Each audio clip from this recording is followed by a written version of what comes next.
अस्सलामुअलैकुम, वेलकम आप सभी का इस नई वीडियो में। तो जैसे आप सभी को पता है कि कल 16 अगस्त है और 16 अगस्त को जम्मू कश्मीर में CSS पोर्टल जो हमारा है, JK एडमिशन्स का पोर्टल यानी कि कॉमन काउंसलिंग का जो पोर्टल हमारा है, उसमें यहाँ पे आपकी कल अलॉटमेंट लिस्ट आ जाएगी। तो तमाम कैंडिडेट्स जिन्होंने CVT दिया है या नहीं दिया है, उन कैंडिडेट्स को कल कॉलेजेस और कोर्सेज अलॉट कर दिए जाएंगे, तमाम डिग्री कॉलेजेस जम्मू के और कश्मीर के जितने भी हैं सबके लिए। तो कल जब आपकी अलॉटमेंट लिस्ट आ जाएगी 11 बजे जो है वो आपको अलॉटमेंट कर दी जाएगी। तो वो मैं आपको कल समझाऊँगा कैसे कन्फर्म करना है, क्या कुछ करना है। लेकिन उससे पहले कुछ गाइडलाइंस जो JK एडमिशन यानी कि हायर एजुकेशन डिपार्टमेंट की तरफ से आई हैं, वो मैं आपको इस वीडियो में समझाऊंगा कि कैसे आपको करना है, क्या कुछ रहने वाला है, किन बातों का आपको ख्याल रख लेना, ये आपके लिए बहुत ही ज़्यादा इंपॉर्टेंट रहने वाला है। तो वीडियो में मैं आपको सारी गाइडलाइंस को डिटेल में समझाऊंगा ताकि आपको जो है वो कल जब आपकी सीट अलॉटमेंट हो जाएगी तो उस टाइम आप कोई गलती न करें जिस वजह से आपकी सीट वगैरह कैंसिल हो सकती है। तो ये वीडियो आपके लिए बहुत ही ज़्यादा इंपॉर्टेंट है, इस वीडियो को पूरा एंड तक देख लेना। चैनल को भी सब्सक्राइब कर देना और टेलीग्राम ग्रुप हमारा ज्वाइन कर देना, लिंक उसकी आपको डिस्क्रिप्शन में मिल जाएगी। और उसके साथ साथ आप हमें इंस्टा पे भी फॉलो कर सकते हैं, उसकी भी लिंक आपको डिस्क्रिप्शन में मिल जाएगी। तो चलिए शुरू कर लेते हैं वीडियो को और देख लेते हैं यहाँ पे कल की अलॉटमेंट लिस्ट के बारे में। तो देखिए अलॉटमेंट लिस्ट जो है वो कल 11 बजे आ जाएगी। तो आपको कैसे चेक कर लेना है, सबसे पहले हम उसको देख लेंगे। चेक कर लेने के लिए आपको अपना ID जो है वो लॉगिन करना पड़ेगा JK एडमिशन्स के पोर्टल पे। उसकी मैं आपको कल लिंक भी प्रोवाइड कराऊंगा, कैसे करना है, क्या कुछ करना है वो मैं कल आपको दे दूंगा, उसकी टेंशन आप बिल्कुल भी मत लो। तो आपको लॉगिन करना पड़ेगा एप्लीकेशन नंबर और पासवर्ड लगा के। अगर आपको पता नहीं है पासवर्ड क्या है तो जहाँ से आपने फॉर्म फिलअप किया आप उनसे पूछेंगे तो वो आपको ID पासवर्ड आपका दे देंगे। तो आप जब लॉगिन करोगे आपको फिर ऑनलाइन वाले के पास जाने की ज़रूरत नहीं है, आप अपने मोबाइल पे ही उसको लॉगिन कर सकते हो। तो जिस टाइम आप अपना लॉगिन कर लोगे, डैशबोर्ड अपना खोलोगे, तो वहाँ पे आपको पता चलेगा कि मुझे अलॉटमेंट हुई है या नहीं। वहाँ पे आपको फ्रीज, फ्लोट या अपग्रेड का ऑप्शन होगा। तो वो अगर आपका है तो दैट मीन्स कि आपकी अलॉटमेंट हो चुकी है, अगर नहीं है तो आपकी अलॉटमेंट वहाँ पे नहीं हुई होगी। वैसे कट ऑफ काफ़ी डिक्रीज हो जाएगा, टेंशन लेने की कोई भी बात यहाँ पे नहीं है। तो सबसे पहले हम बात करेंगे यहाँ पे एडमिशन प्रोसेस का फ्लो हम थोड़ा सा समझाएंगे आपको। तो नंबर ऑफ राउंडर्स की अगर मैं बात करूँ तो यहाँ पे लगभग 2-3 राउंडर्स काउंसलिंग के होंगे ही होंगे। जिस हिसाब से इन्होंने कैलेंडर भी निकाला उसमें भी 3 राउंडर्स का इन्होंने बोला है। तो यहाँ पे इन्फॉर्मेशन बुलेटिन में भी ये बोल रहे हैं कि 2-3 राउंडर्स काउंसलिंग के यहाँ पे होंगे ही होंगे, क्योंकि सीट्स भी बहुत ज़्यादा है, स्टूडेंट्स भी काफ़ी हैं। तो 2-3 राउंडर्स तो होने ही हैं यहाँ पे। ठीक, अगस्त के महीने में ही सारे राउंड्स कंप्लीट हो जाएंगे और लास्ट राउंड जो हमारा होगा वो सितंबर के पहली वीक तक यहाँ पे कंप्लीट हो जाएगा। उसके बाद यहाँ पे अगर मैं बात करूँ अब अलॉटमेंट प्रोसेस के बारे में, देखिए अलॉटमेंट प्रोसेस में यहाँ पे 2-3 केसेस होंगे। सबसे पहले मतलब जो जिस हिसाब से आपने प्रेफरेंस रखी होगी उसी हिसाब से आपको अलॉटमेंट लिस्ट आ जाएगी। अब कोई कैंडिडेट फॉर एग्जाम्पल ऐसा है जिसको जब कल अलॉटमेंट होगी उसको वो कॉलेज मिला जो उसने पहली प्रेफरेंस पे रखा है। ठीक, ऑब्वियसली पहली प्रेफरेंस पे आप वो कॉलेज रखोगे जो आपको पसंद है, ठीक, जिसमें आप जाना चाहते हो उसमें आपको वही कोर्स रखा है जो आपको ज़्यादा पसंद है। ठीक, तो फॉर एग्जाम्पल किसी कैंडिडेट को अगर पहली प्रेफरेंस वाला कॉलेज अलॉट हो गया, ठीक, मतलब कि उसको पसंद है वो कॉलेज, वो कोर्स उसको पसंद है, तो जो टाइम कैंडिडेट को दिया गया है उसको विद इन दिस टाइम जो है वो अपनी सीट को कंफर्म करना है, एडमिशन प्रोसेस को कंप्लीट करना है। यानी कि कल जब आपकी अलॉटमेंट आ जाएगी, अगर आपको कॉलेज अलॉट हुआ होगा, अगर आपका पसंद कॉलेज है, मतलब पहली प्रेफरेंस का कॉलेज है, कोई भी कॉलेज आपको आया है कल, तो अगर आप उसको कंफर्म करना चाहते हैं तो कल दिन में ही आपको उसको कंफर्म कर लो।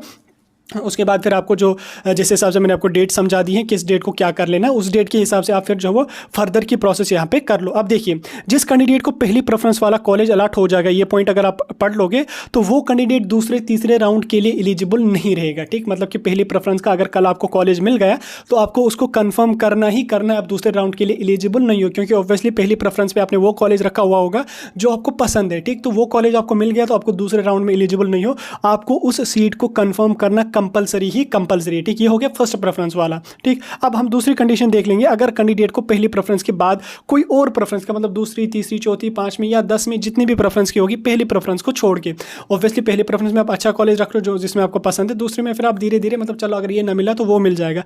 अब किसी कैंडिडेट को पहली प्रेफरेंस को छोड़कर कोई और प्रेफरेंस का यहाँ पे कॉलेज मिला तो उस कंडीशन को यहाँ पे 2 ऑप्शन होंगे, एक फ्रीज वाला ऑप्शन, एक अपग्रेड वाला ऑप्शन। फ्रीज बोले तो आप कैंडिडेट जो है वो एक्सेप्ट कर रहा है कि हाँ चलो यही मिल गया तो मैं इसी कॉलेज को एक्सेप्ट कर रहा हूँ, तो आप फ्रीज या कंफर्म उस ऑप्शन को कर लोगे। करने के बाद आपकी सीट जो वो कंफर्म हो जाएगी, आपके नाम पे चढ़ जाएगी। नेक्स्ट डे आप चले जाओगे एडमिशन प्रोसेस वगैरह करने में। आप कोई कैंडिडेट चाहता है कि नहीं यार ये तो दूसरी प्रेफरेंस का मुझे मिला या 5वीं 10वीं प्रेफरेंस का मुझे मिला, मैं तो इससे बेस्ट एक्सपेक्ट कर रहा हूँ, मुझे शायद इससे पहली वाली प्रेफरेंस का मिलना चाहिए, तो उस कंडीशन में अगर आप उसको कॉलेज में जाना नहीं चाहते हो तो आप अपग्रेड वाले ऑप्शन पर क्लिक करेंगे।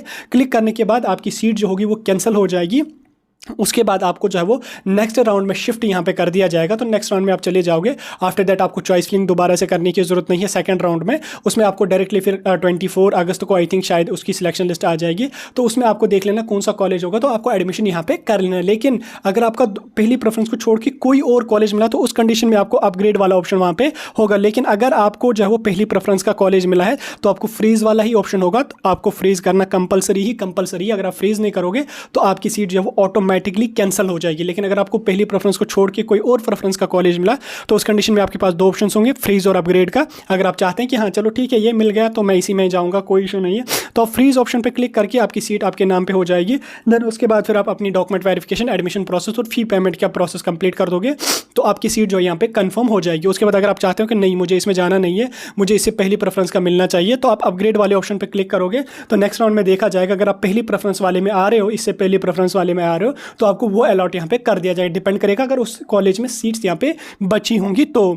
हो गया यहाँ पे आपका दूसरा केस। अब देखिए तीसरा केस यहाँ पे हम देख लेते हैं। अब तीसरा केस जो ये यहाँ पे सबसे इंपॉर्टेंट होता है, काफ़ी स्टूडेंट जो है वो यही इसी केस में यहाँ पे आ जाते हैं। देखिए तीसरा केस क्या है, अगर कैंडिडेट को जो है वो मतलब फॉर एग्जांपल कोई कैंडिडेट है, उसने सीट अपनी फ्रीज कर दी, ठीक, उसने कर दी फ्रीज, जल्दी में कर दी, चलो ठीक है मुझे मिल गया, खुश हो गया, फ्रीज कर दी।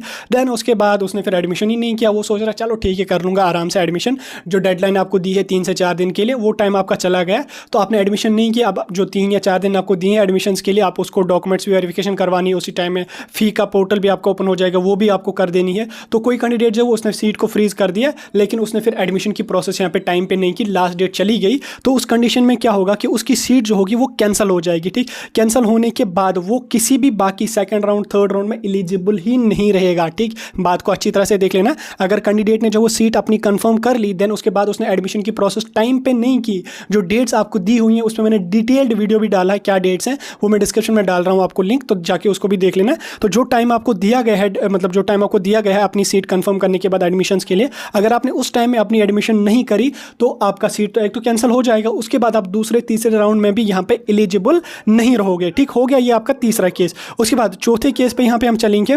तो फॉर एग्जाम्पल किसी कैंडिडेट को यहाँ पे कॉलेज अलॉट हो गया, ना ही उसने वहाँ पे फ्रीज कर दी, ना ही उसने अपग्रेड कर दी, कुछ भी उसने नहीं किया। एक में तो उसने अपग्रेड करी थी, फ्रीज कर दी थी, लेकिन एडमिशन नहीं किया। तीसरे कंडीशन में जो है वो उसने कुछ भी वहाँ पे नहीं, कोई एक्टिविटी ही नहीं उसने की, ना उसने फ्रीज करी ना ही उसने अपग्रेड कर दी। उस कंडीशन में क्या होगा कि टाइम जो आपका दिया गया अपग्रेड करने के लिए, उस टाइम अगर आपने किया तो ठीक है, या मतलब एक्सेप्ट करने के लिए किया तो ठीक है, नहीं किया तो आपकी सीट जो होगी वो ऑटोमेटिकली कैंसिल हो जाएगी। उसके बाद आप जो है वो किसी भी राउंड के लिए एलिजिबल यहाँ पे नहीं रहोगे, चाहे दूसरा राउंड हो तीसरा राउंड हो, आप किसी राउंड के लिए यहाँ पे एलिजिबल नहीं रहोगे। इसलिए इस बात का आपको ख्याल रख लेना, जो कॉलेज आपको अलॉट हो जाएगा अगर आपको वो पसंद है तो आप उसको एक्सेप्ट कर दीजिए, नहीं पसंद है तो अपग्रेड वाले ऑप्शन पर क्लिक कर देना है। कुछ ना कुछ एक्टिविटी आपको वहाँ पे शो करनी, चाहे फ्रीज करनी है या अपग्रेड करनी है, ताकि आप जो वो नेक्स्ट राउंड में यहाँ पे एलिजिबल रहोगे। अगर आप कुछ भी उसमें नहीं कर रहे हो तो आप जो वो फिर किसी भी राउंड के लिए यहाँ पे एलिजिबल नहीं रहोगे। उसके बाद आपकी सीट्स जो है वो यहाँ पे कैंसिल हो जाएंगी। देन उसके बाद आप किसी भी राउंड के लिए यहाँ पे आप एलिजिबल नहीं रहोगे। ठीक, अब देखिए हम सीट कैंसिलेशन की कुछ गाइडलाइंस देखेंगे कि सीट आपको किस कंडीशन में जो है वो कैंसिल हो सकती है।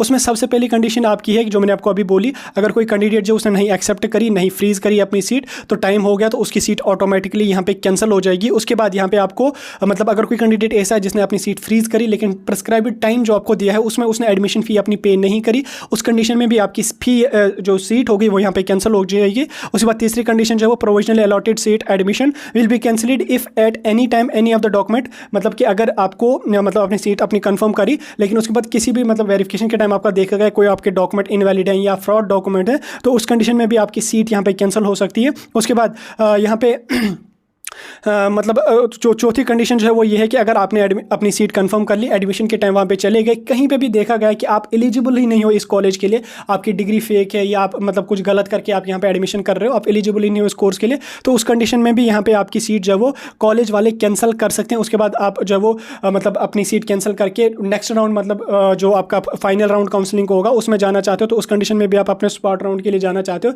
तो उस कंडीशन में भी यहाँ पे आपकी सीट कैंसिल हो सकती है। बाकी उसके बाद आपको फी वगैरह पे करनी पड़ेगी। आफ्टर दैट आपकी एडमिशन की प्रोसेस यहाँ पे कंप्लीट हो जाएगी। 3-4 गाइडलाइंस आपकी कैंसिलेशन की थी वो भी मैंने आपको समझा दी, और सबसे इंपॉर्टेंट कल की अलॉटमेंट के हवाले से जो मैंने आपको पहले गाइडलाइन समझा दी, 3-4 केसेस समझा दिए, वो आपके लिए बहुत ही ज़्यादा इंपॉर्टेंट है, क्योंकि उसमें अगर आप गड़बड़ी कहीं पर कर लोगे तो आपका फिर साल भी वेस्ट हो जाएगा। और जैसे मैंने आपको बोला वैसे आप कर लेना, बाकी आप टेंशन मत लो। कल जब आपकी अलॉटमेंट आ जाएगी मैं उस टाइम भी आपको डिटेल में समझाऊंगा कैसे करना, क्या कुछ करना, सारी गाइडलाइंस में कल आपको डिटेल में और समझाऊंगा। फिलहाल मैंने अभी आपको रफली समझा दिया, इन डेप्थ मैंने रफली तो नहीं, मैंने इन डेप्थ समझा दिया सारी गाइडलाइंस, कैसे करना है, क्या कुछ करना है, क्या कंडीशंस हो सकती हैं। मुझे लगता है अभी आपको सारा कुछ समझ आ गया होगा। इस वीडियो को अपने फ्रेंड्स रिलेटिव्स के साथ भी शेयर कर लेना जिन्होंने CVT के लिए अप्लाई किया, मतलब यूजी कोर्सेज के लिए अप्लाई किया, ताकि उन सभी कैंडिडेट्स को इसके बारे में प्रॉपर इन्फॉर्मेशन मिल सके। क्योंकि यहाँ पे अगर वो कुछ भी गलती कर रहे हैं इसमें, तो फिर आगे चल के आपको बहुत पछताना पड़ेगा। एडमिशन आपका नहीं मिलेगा, इसके बिना आपको एडमिशन नहीं मिलेगा। तो सब कुछ मैंने डिटेल में समझा दिया। वीडियो को अपने फ्रेंड्स के साथ भी शेयर कर लेना। किसी और टॉपिक पे वीडियो चाहिए मुझे कमेंट सेक्शन में बता